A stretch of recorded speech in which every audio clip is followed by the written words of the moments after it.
পাতা ঝরার আগে পাতার রং বদলে যায়, আর মানুষ বদলানোর আগে কথা বলার ধরন বদলে যায়। একবার ফ্যামিলি প্রবলেমে পড়ে দেখুন, দেখবেন দুনিয়ার কোনো কিছুই ভালো লাগবে না। সময়ের সাথে বোঝা যায় কে আপন, কে পর, কে বন্ধু, আর কে স্বার্থপর।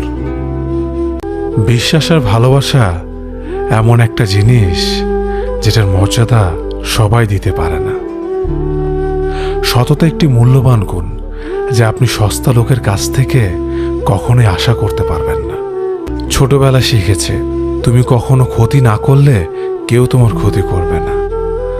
বাস্তবে যা শিখেছি, তুমি যার ভালো চাইবে সেই সবার আগে তোমার ক্ষতি করবে। আমি বিশ্বাস করি, যা কিছু তোমার প্রাপ্য তা তুমি পাবেই। এই জগতের কোনো শক্তিই তোমাকে তা থেকে বঞ্চিত করতে পারবে না।